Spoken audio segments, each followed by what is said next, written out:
Dialogue کرتی, table talk کرتی, ان کو سینے سے لگاتی. یہ وہ درس ہے, وہ میسج ہے جو وہ دنیا کو دیتے ہیں, اسرائیل اور امریکہ کو, ایران کو, مڈل ایسٹ میں وہ بات کرتے ہیں کہ یہ سارے وائلنس کا, وار کا جو حل ہے وہ ٹیبل ٹاک میں ہے, ڈپلومیسی میں ہے, بات چیت میں ہے. لیکن اپنے گھر میں they don't get their own house in order. اپنے گھر میں وہ جو ہے بات چیت پہ یقین نہیں رکھتے, وہاں وہ طاقت پہ یقین رکھتے ہیں, فورس کا استعمال کرتے ہیں, فیئر کا یوز کرتے ہیں. جس کی ایک اور بڑی اگزامپل جو آپ نے پنجاب میں ابھی دیکھی, ایک ناکام جو کوشش تھی پنجاب حکومت کی, جب اسمبلی میں بل پاس کیا گیا ہیبیچول افینڈرز اینڈ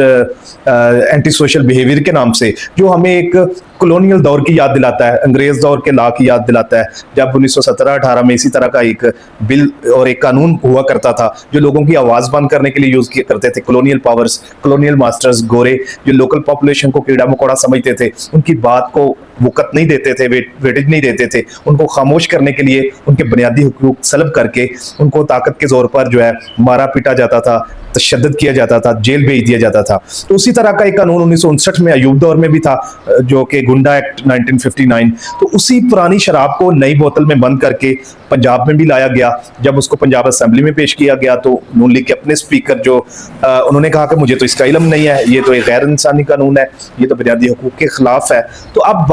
ظاہر ہے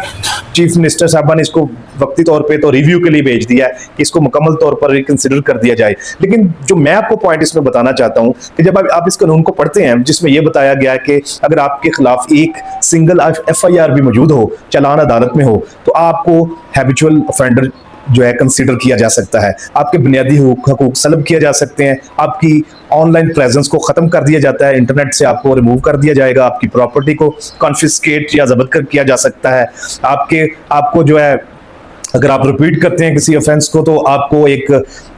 جو ہے بریسلیٹ پہنا دیا جائے گا, یا اینکلنٹ آپ کی جو ٹانگوں میں پہنایا جا سکتا ہے, جو ٹیکنالوجی والا جو آپ کی موومنٹ کو ٹریس کرتا ہے, آپ کی کمیونیکیشن کو جو ریکارڈ کرتا ہے. تو یہ وہ چیزیں ہیں جو کہ پنجاب حکومت جو ہے ڈیسپریشن میں کر رہی ہے. آپ اگر اس چیز کو ڈیٹیل میں دیکھیں تو پیکا ایکٹ کیا ہے؟ پیکا ایکٹ آزادی کو, آپ کی آن لائن پریزنس کو جو ہے ریگولیٹ کرنے کے لیے ہے. اینٹی ٹیررسٹ ایکٹ موجود ہے, جو افینسز, جو جرائم آپ نے habitual offenders and anti social bill میں بتائے ہیں, لکھے ہیں, وہ سارے کور ہوتے ہیں پاکستان پینل کوڈ میں, جو پیکا ایکٹ میں اور اینٹی ٹیررسٹ ایکٹ میں, جو کہ آلریڈی اس کو بے تحاشا بے دردی کے ساتھ استعمال بھی کیا جا رہا ہے. تو کیا وجہ ہے کہ جو پنجاب حکومت ہے ایک اور اس طرح کا قانون لا رہی ہے؟ اس میں وجہ یہ ہے کہ پنجاب حکومت جو آلریڈی پیکا ایکٹ لے کر آئی, جو آلریڈی جو دہشت گردی کے جو ایکٹس موجود ہیں پینل کوڈ میں, جو چیزیں ان سزاؤں کو آلریڈی کور کرتی ہیں, ان کے لیے ان کو عدالت سے رجوع کرنا پڑتا ہے, ان کے لیے ان کو کیسز بنانے پڑتے ہیں, جو شہادت اکٹھی کرنی پڑتی ہے, ایویڈنس ان کو بنانی پڑتی ہے,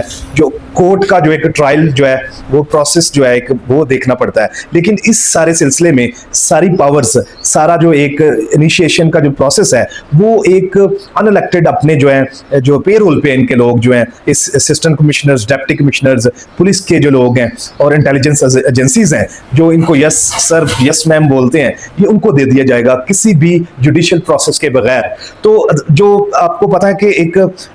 ایک بڑا نون ایک جو کوٹیشن ہے کہ everyone is innocent until proven guilty, ہر کوئی بے گناہ ہے جب تک وہ جرم اس کا ثابت نہیں ہوتا. تو اس سارے سین میں پرابلم یہ ہے کہ یہ کسی بھی جو جرم کو ثابت کیے بغیر جو ہے نا اس بندے کو, اس شخص کو جس کی ان کو شکل پسند نہیں ہے, جس کی ان کو بات پسند نہیں ہے, تنقید جس کی ان کو پسند نہیں ہے, تو اس کے خلاف یہ چاہتے ہیں کہ فیوچر میں ہم اپنی جو ہے ضلعی انتظامیہ کے ذریعے اپنے لوگوں کے ذریعے ٹھکائی کریں اور اس کو جو چپ کروائیں, خاموش کروائیں کہ یہ بولتا کیوں ہے. تو اب یہ ساری چیزیں ایسی ہیں کہ اپنے سسٹم سے ہی ان کے جو خلاف آوازیں جب اٹھتی ہیں تو گورنمنٹ کو بیک سٹیپ پر جانا پڑتا ہے. تو ابھی یہ ڈیولپنگ سٹوریز ہیں, میں آپ کو ان پر اپڈیٹ کرتا رہوں گا. ملتے ہیں اگلی ویڈیو میں. اللہ حافظ.